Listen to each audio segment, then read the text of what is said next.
büyüyen adam azgını, çarşıda pazarda seyran beğenmez. Medrese kaçkını, softa bozgunu, selam vermek için insan beğenmez. Medrese kaçkını, softa bozgunu, selam vermek için insan beğenmez.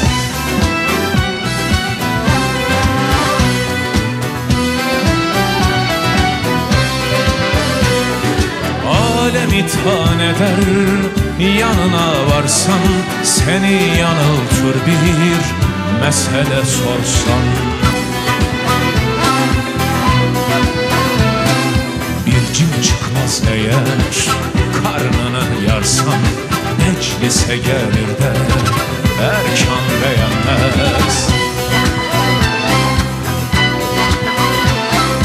Bir cin çıkmaz eğer karnını yarsan, meclise gelir de erkan beğenmez.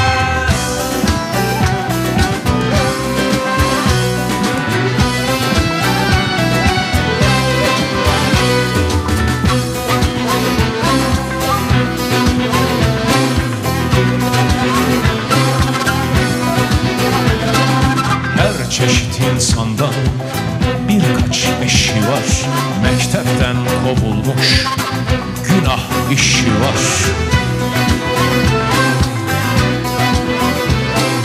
Rabbi esirde tam 4 yanlışı var, tahsil etmek için irfan beğenmez.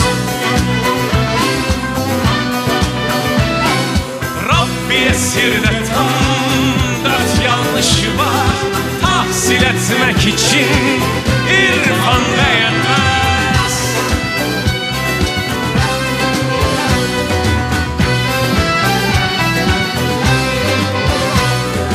Çıkmış yükseğine kaval öptürür, çoban köpeğine koyun güttürür.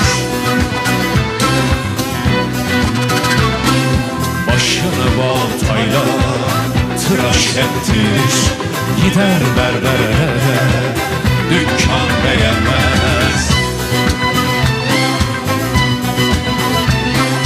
Başını baltayla tıraş ettirir, gider berbere dükkan beğenmez.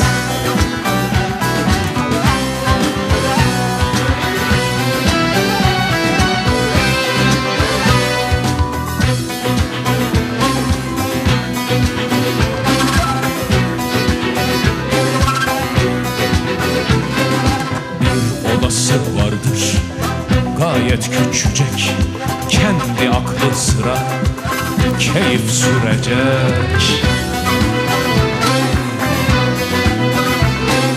Kırık çanağı yok, ayran içecek, kahveyi bulunca fincan beğenmez.